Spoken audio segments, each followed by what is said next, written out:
ठीक है। Now comes your article 22। ये है क्या? Arrest and detention.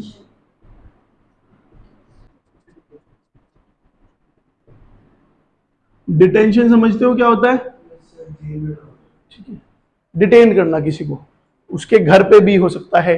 डिटेंशन जरूरी नहीं है कि जेल में ही हो, डिटेंशन कहीं पे भी हो सकती है, हाउस अरेस्ट। ठीक है, रेस्ट्रिक्ट करना, मूवमेंट को रेस्ट्रिक्ट कर देना कि हाँ भाई आप यहां से बाहर नहीं जाओगे। ठीक है, उसको बोलते हैं protection against arrest and detention. ठीक है, अब इसमें दो चीजें हैं समझने लायक। डिटेंशन को समझो, डिटेंशन दो तरह की हो सकती है, एक पुनिटिव और एक प्रिवेंटिव। दोनों ही केस में डिटेंशन हो रही है, यानी इसको तुम जेल से समझ लो। ठीक है, दोनों ही केस में जेल जा रहे हैं, लेकिन पुनिटिव में जेल कब जा रहे हैं? जब क्राइम हो चुका है, किसी ने अगर क्राइम कर दिया है ये तब जेल में है। प्रिवेंटिव में अभी क्राइम नहीं हुआ है, अभी क्राइम नहीं हुआ है, ये तो जेल में है। बट अगर क्राइम हुआ ही नहीं तो ये क्यों है जेल में? Based on suspicion, suspicious activities, यानी शक, बेस्ड ऑन सस्पिशियस एक्टिविटीज। ठीक है, प्रिवेंटिव डिटेंशन तब होता है अगर, ऐसे नहीं बोलते कि prevention is better than cure. भाई बुखार ना चढ़े इसलिए ठंडा पानी मत पियो, ठंडा पानी से मत नहाओ, कोल्ड ड्रिंक मत पियो, आइसक्रीम मत खाओ, ये सब क्या है? प्रिवेंशन। कि भाई बुखार ना हो इसलिए सब प्रिवेंटिव स्टेप है। और जब बुखार हो गया तब अगर तुम वो दवाई ले रहे हो, दैट इज क्योर। तो prevention is better than cure ऐसा बोलते हैं। तो अगर स्टेट को ये लगता है कि ये आदमी क्राइम कर सकता है, उसको पहले से पहले ही उठा के जेल में डाल देते हैं कि ये क्राइम ना करे, वो होती है प्रिवेंटिव डिटेंशन। पुनिटिव, इसमें उसने क्राइम किया है वो इसलिए जेल में। लेकिन प्रिवेंटिव डिटेंशन कभी भी ज्यादातर किसी भी ऑर्डिनरी से आदमी का नहीं होता। जो लोग इन्फ्लुएंशियल हैं या जिनके क्रिमिनल बैकग्राउंड है, उनको ही पहले से उठा के जेल में डाला जाएगा। अब तुझे अगर पहले से उठा के जेल में डालते तो क्या हो कि ये बाहर भी रहेगा तो भी क्या ही करेगा। ठीक है, तो इसको अंदर रखो बाहर रखो, ये कोई फर्क नहीं डालता। ठीक है, प्रिवेंटिव डिटेंशन में बेटा अगर एग्जाम्पल याद रखना हो, जम्मू एंड कश्मीर में जब जम्मू एंड कश्मीर को यूटी बनाया गया था, ठीक है, तो यूटी बनाने का जो डिसीजन था उससे एक महीने पहले वहां के जो दो इंपॉर्टेंट और इन्फ्लुएंशियल लीडर थे, महबूबा मुफ्ती और फारूक अब्दुल्ला, इनको पहले से पहले ही प्रिवेंटिव डिटेंशन में डाल दिया गया था। क्यों? कहीं तक सच भी है, क्योंकि गवर्नमेंट को यह डाउट था कि अगर ये लोग बाहर रहे तो ये लोगों को भड़काएंगे और शायद जो वो डिसीजन लेना चाह रहे हैं वो डिसीजन ना ले पाए। ये कहीं तक ठीक भी था। अगर ये लोग बाहर होते तो जितना स्मूथली यूटी में कन्वर्ट हुआ है शायद उतना स्मूथली कन्वर्ट ना हो पाता, क्योंकि ये लोग बाहर होते, लोगों को भड़काते, इन्फ्लुएंस करते, तो वो दिक्कत हो सकती थी। ठीक है, बट उस टाइम तक कुछ गलत इन्होंने किया था क्या? कुछ गलत नहीं किया था, फिर भी किस में थे? डिटेंशन में थे। क्यों थे? क्योंकि गवर्नमेंट को शक था कि अगर ये बाहर रहेंगे तो कुछ ना कुछ गलत करेंगे। इसके फीचर्स है। पुनिटिव के 3 प्रोविजंस हैं, कौन कौन से हैं? हाँ, देखो अगर आप प्रिवेंटिव डिटेंशन में अगर आप अरेस्ट हुए हो तो आपको पता होना चाहिए कि आपने गलत क्या किया है, यानी ग्राउंड ऑफ अरेस्ट। दूसरा, हाँ प्रैक्टिस, हाँ हायर लॉयर, लीगल प्रैक्टिशनर या फिर आप अपना लॉयर, तुम लोगों ने मूवीज में सीरियल्स में देखा होगा, जैसे ही पुलिस किसी को उठा के लाती है, एकदम बड़ा सा आदमी, वो क्या बोलता है कि I need to talk to my lawyer. ठीक है, वो उसका अधिकार है कि अगर उसको पुलिस उठा के लाई है तो वो अपना लॉयर कर सकता है। ये भी किसके अंडर आएगा? पुनिटिव डिटेंशन के अंडर, अगर उसको किया गया। तीसरा है 24 घंटे में right to be produced before magistrate within 24 hours. ये देखो, अब अगर पुलिस ने, किसी ने अगर कुछ क्राइम किया तो अगर वो पुलिस ने उठाया है तो पुलिस उसे अपने पास सिर्फ कितने देर तक रख सकती है, मैक्सिमम 24 घंटे। 24 घंटे के अंदर अंदर उसको उनको कोर्ट तक ले जाना पड़ेगा, फिर कोर्ट बताएगी कि ये गिल्टी है या ये नहीं है। अगर ये गिल्टी है तो ये जेल जाएगा, अगर ये गिल्टी नहीं है तो ये अपने घर जाएगा। लेकिन पुलिस के पास रखने से स्टेट इसलिए भी मना करता है क्योंकि जितनी ज्यादा देर ये पुलिस के पास रहेगा उतने ज्यादा चांसेस होते हैं कि पुलिस इसकी पिटाई करेगी, ठीक है। और पुलिस के ये कहीं से भी आएंगे, गुस्सा आके अपना इस पे निकालेंगे, वो सब चीजें हो सकती है। अगर थाने में रहेगा तो इसकी पिटाई शिटाई ज्यादा होगी। इससे अच्छा इसको मजिस्ट्रेट के सामने जाओ लेके, और वो फिर बताएंगे कि ये गिल्टी है या नहीं है, ठीक है। अब इसमें ऐसा पूछ लेते हैं कि ये जो 24 घंटे हैं ये जर्नी टाइम को इंक्लूड करके या एक्सक्लूड करके। इट इज एक्सक्लूडिंग, यानी जर्नी टाइम को इंक्लूड नहीं करते टाइम में, एक्सक्लूडिंग जर्नी टाइम। भाई गांव देहात में अगर कोई थाना है और वहां से अगर पुलिस किसी को लेके आ रही है तो पुलिस की वैन खराब हो गई या जाम लग गया या कुछ हो गया और वहां तक जाने का ही जो रास्ता है वो 15, 16 या 12 घंटे का है, पहुंच ही नहीं पाएंगे टाइम से, ठीक। इसीलिए रास्ते में जाने में जो भी टाइम लग रहा है वो टाइम इसमें इंक्लूड नहीं होता है, ठीक है। हाँ तो है, मतलब जब तक मजिस्ट्रेट अब जो बोले, अब judiciary will decide if he और शी इज गिल्टी और नॉट। अच्छा, इसमें भी हमारे पास कुछ राइट्स हैं। ये तो हमारे पास राइट्स हैं किसके, पुनेटिव के। प्रिवेंटिव के भी हमारे पास राइट्स हैं। इसमें जो मैक्सिमम डिटेंशन है वो कितनी हो सकती है, 3 महीने। अमेंडमेंट नहीं बेटा, सलाह लेनी पड़ेगी किससे, बोर्ड से, एडवाइजरी बोर्ड से। हाँ वो बट इंप्लीमेंट नहीं हुआ। ये देखो, इसमें मैक्सिमम जो सजा है, जो प्रिवेंटिव डिटेंशन में आप मैक्सिमम किसी को रख सकते हो वो कितना रख सकते हो, सिर्फ 3 मंथ। लेकिन संविधान ने हर चीज का प्रोविजन दिया है, सरकार अगर चाहेगी तो किसी को कितना भी लंबा रख लेगी। महबूबा मुफ्ती को और फारूक अब्दुल्ला को 3 महीने से बहुत ज्यादा रखा गया था, ठीक है, मैक्सिमम 3 मंथ। इसमें इन्होंने क्या कहा कि अगर ये पीरियड बढ़ाना है, 3 महीने का अगर ये पीरियड बढ़ाना है तो आपको एडवाइजरी बोर्ड से कंसल्ट करना पड़ेगा। अब एडवाइजरी बोर्ड में मेंबर कौन होते हैं, हाई कोर्ट के, मतलब कंसर्न हाई कोर्ट के। हाई कोर्ट से मेंबर होंगे, कोई कैसे high court, concern board. Concern का मतलब अगर मामला जम्मू कश्मीर का है तो हाई कोर्ट कौन सी होगी, जम्मू कश्मीर की। अगर मामला यूपी कोर्ट का है तो हाई कोर्ट किसकी होगी, यूपी कोर्ट की। दैट इज कंसर्न कोर्ट, ठीक है। अब इसमें मैक्सिमम जो प्रोविजन था वो क्या था, 44 अमेंडमेंट एक्ट ने क्या किया था, इसको 3 से 2 महीने किया था, ठीक है। 44th अमेंडमेंट एक्ट ने 1978, एक थोड़ा सा है कि याद रखना कि 42वें अमेंडमेंट एक्ट से चीजें ऐड हुई हैं और 44 से चीजें डिलीट हुई हैं, ठीक है। 44th अमेंडमेंट एक्ट ने 1978 के, इसने इसको रिड्यूस करके क्या किया, 3 मंथ से 2 मंथ्स, ठीक है। बट अब भी अप्लाई क्या होता है, अब भी अप्लाई ये 3 मंथ्स वाला भी होता है, ठीक है। इसको सीरियसली नहीं लिया गया, जरूरी नहीं है हर बात को सीरियसली। एडवाइजरी बोर्ड का है डिसीजन, हाई कोर्ट से लेके और इसको ये कितना भी एक्सटेंड करा सकते हैं, ठीक है।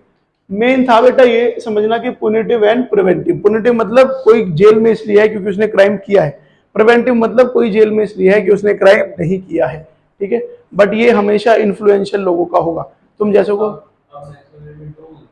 हाँ, ये तो तभी बता दी थी 1978 में ही, अब भी वही है, मतलब अब भी गवर्नमेंट जो चाहेगी वही होगा, क्योंकि क्या है, एडवाइजरी बोर्ड, इससे परमिशन लेंगे और इसको एक्सटेंड करा देंगे। जो गवर्नमेंट स्टेट का यूटी बना सकती है वो 3 महीने को 4 महीने बना सकती है। बट ये इम्प्लीमेंट नहीं होता, किया नहीं है इम्प्लीमेंट। 3 मंथ है। 44 अमेंडमेंट एक्ट ने ये कहा था कि 3 मंथ से 2 मंथ हो जाएगी, ठीक। बट जुडिशरी ने, स्टेट ने इसको सीरियसली नहीं लिया। अब भी जो प्रोविजन अप्लाई कराते हैं वो 3 मंथ ही कराते हैं। बट अगर हाँ, अगर एग्जाम में बिल्कुल प्रिसाइजली पूछते हैं कि 44 अमेंडमेंट एक्ट से बताओ क्या हुआ था, तब बताओगे कि जी ये 3 महीने से 2 महीने करी थी। ठीक है,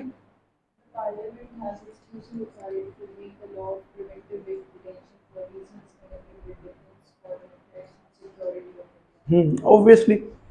ये देखो, इतना तो तुम लोग जानते होगे कि 3 तरह की लिस्ट होती है।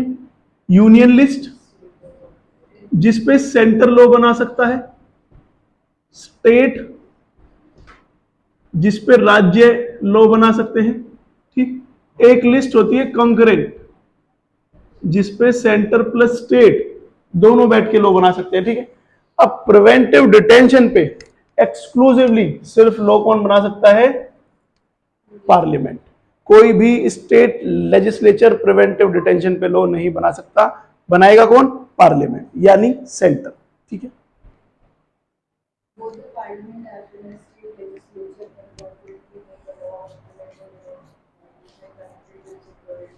हाँ, लेकिन अगर सिक्योरिटी ऑफ स्टेट की बात हो, ठीक है, अगर देश के हित में बात हो,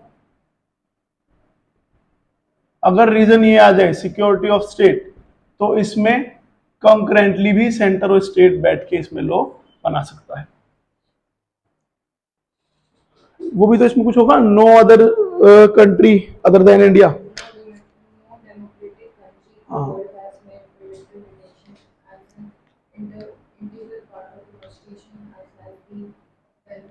इंडिया, इंडिया को छोड़ के कोई भी ऐसा डेमोक्रेटिक कंट्री नहीं है जहां पे ये प्रिवेंटिव डिटेंशन का लॉ बनाया गया हो, ठीक है। ये भी अगर कोई पूछ ले,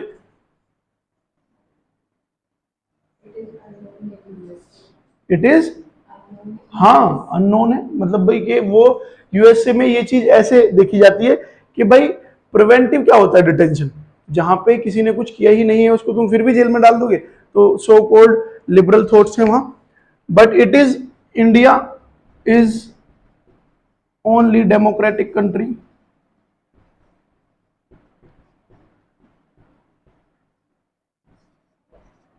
जहां ये प्रिवेंटिव डिटेंशन एग्जिस्ट करता है। इट इज अननोन इन, मतलब यूएसए में लोगों को पता ही नहीं है कि प्रिवेंटिव डिटेंशन जैसी भी कोई चीज, ठीक है। यूएसए के हालात भी तो ना हमारे जैसे,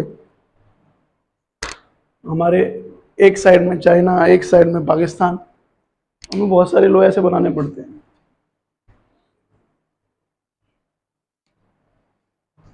ठीक है, हो गया।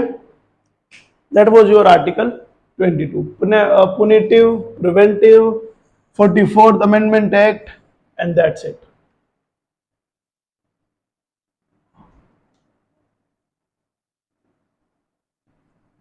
नेक्स्ट आर्टिकल है हमारा आर्टिकल नंबर 23। ये क्या बात करता है?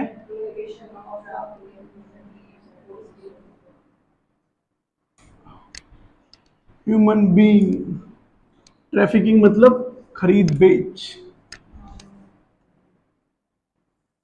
आर्टिकल 23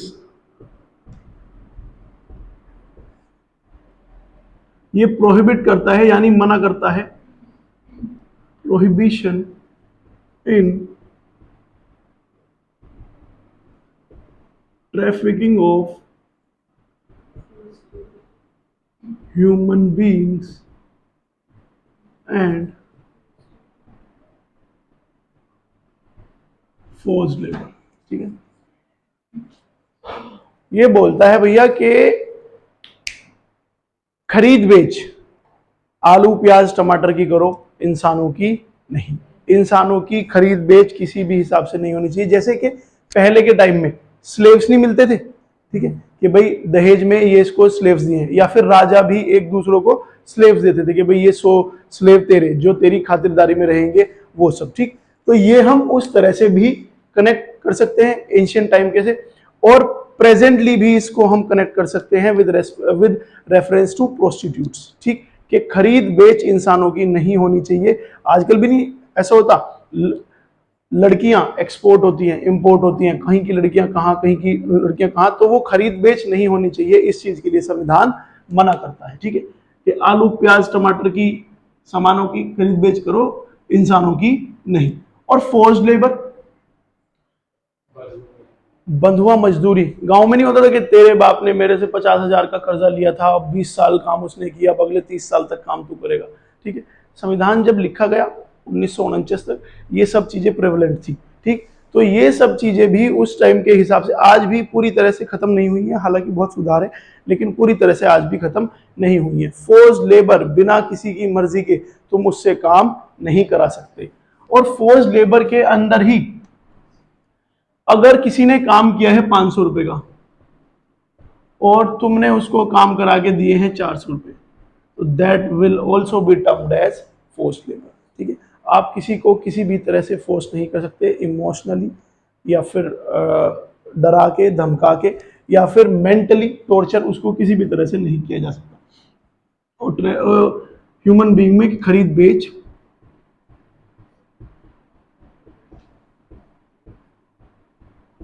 नहीं होगी। ठीक है, अच्छा, इसको चाइल्ड लेबर से मत जोड़ना, क्योंकि चाइल्ड लेबर का एक अलग ही आर्टिकल है जो इससे नेक्स्ट है। ठीक है, चाइल्ड लेबर को इससे हम कनेक्ट नहीं करेंगे, ये आपका इतना ही है। ठीक है, इसमें सिर्फ इतना ही याद रखना कि ह्यूमन ट्रैफिकिंग और फोर्स लेबर को मना करता है हमारा संविधान, बिल्कुल खंडन करता है इसका हर एक तरह से, हर एक फॉर्म में। देन कम्स योर आर्टिकल, हाँ एक्सेप्शन इसमें स्टेट कर सकता है, क्या लिखा हुआ है?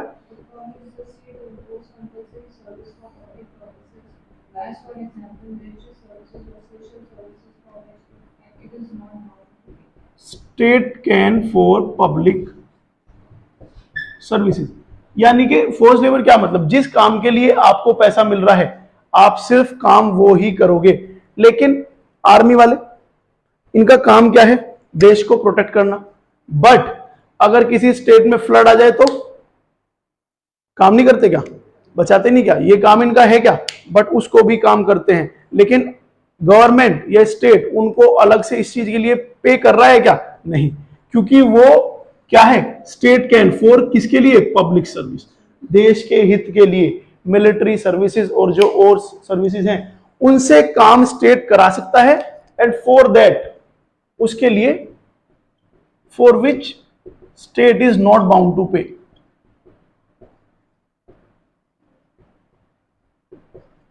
भाई जिस आदमी को जिस चीज की सैलरी मिल रही है वो काम सिर्फ वो ही करेगा। लेकिन इसमें एक्सेप्शन ये है कि स्टेट अगर पब्लिक पर्पस की बात हो, देश के हित की बात हो, तो उसमें मिलिट्री सर्विसेज से देश काम करा सकता है, जिसके लिए वो बाउंड नहीं है कि इनको अलग से पैसे दे। ठीक है, ये इसका एक्सेप्शन है। देन योर आर्टिकल नंबर 24, ये प्रोहिबिट करता है किसको? चाइल्ड लेबर को।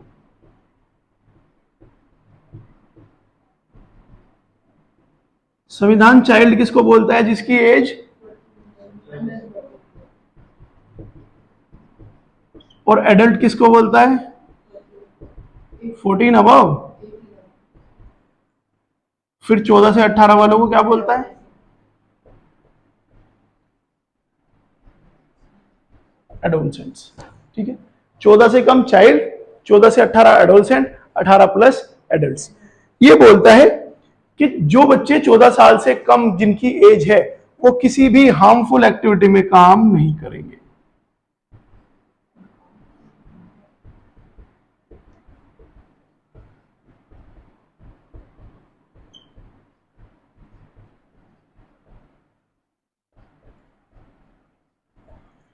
किसी भी हार्मफुल एक्टिविटी में काम नहीं करेंगे।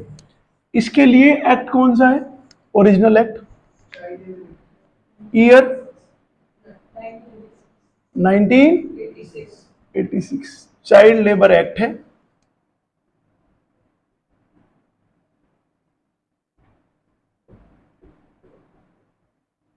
ठीक, ओरिजिनल एक्ट था इसका ये।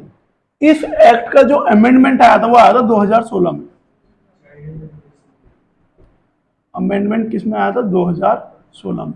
अब अगर अमेंडमेंट आया है तो कुछ ना कुछ बदलाव आया होगा। ठीक है, इसमें कितने ऑक्यूपेशन दिए थे 86 के हिसाब से? 18 ऑक्यूपेशन। चाइल्ड लेबर एक्ट 1986 के हिसाब से ये कहा गया था कि 18 ऑक्यूपेशन ऐसे हैं जहां पे चाइल्ड काम नहीं कर सकते। उसमें ब्रिक क्लिंस थी, ठीक है, और ये कोयले की खान थी, खदान थी, ये सब थे, ठीक है। ऑक्यूपेशन कितने थे? 18। अब इसको चेंज करके 2016 में कि सिर्फ 18 में बैन नहीं है, सब में बैन है। ऑल ऑक्यूपेशन, सब ऑक्यूपेशन को बैन किया कि सिर्फ 18 में नहीं, कहीं भी काम नहीं कर सकता इफ somebody is 18 और लेस, अगर 14 और लेस, अगर कोई उससे कम है। अच्छा, पेनल्टी प्रोविजन भी बढ़ाए गए थे। कितने किए थे?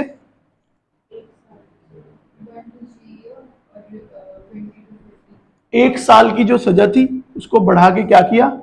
3 इयर्स की सजा। अगर कोई पाया गया जिसने बच्चों से जो काम करा रहा है फैक्ट्री में या उसमें रिपीटेड ऑफेंस में, 1 साल से सजा कितनी करी? 3 साल, और 20,000 से जुर्माना कितना किया? 50,000। ये किया पेनल्टी प्रोविजंस।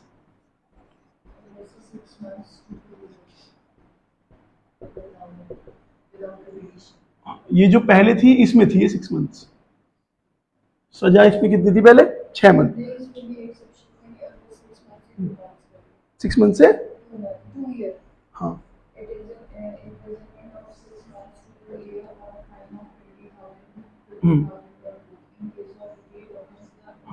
ये तो रिपीटेड में है ना ऑफेंस में,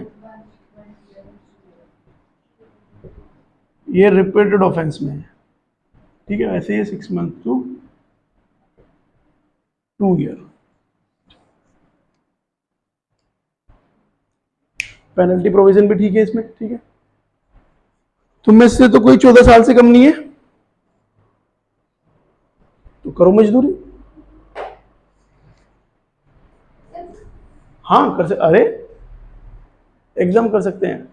450 रुपये रोज के, एकदम फिट, एकदम। कितनी देर की हो गई वीडियो?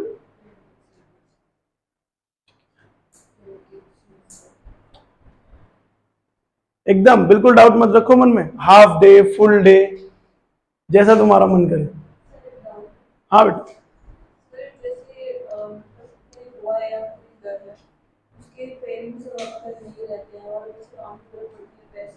स्टेट प्रोवाइड कराएगा 14 साल तक। तो इसीलिए तो है वो राइट टू एजुकेशन, कि 14 साल तक अगर तुम्हें खाने की जरूरत है, पढ़ाई की जरूरत है, तो 14 साल तक कौन कराएगा? स्टेट।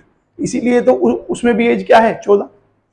हालांकि फिर सब चीजें कवर हो नहीं पाती, वो बात अलग है, कहने की बात है, ऑन ग्राउंड तो नहीं हो पाता, बट प्रोविजन तो है भाई।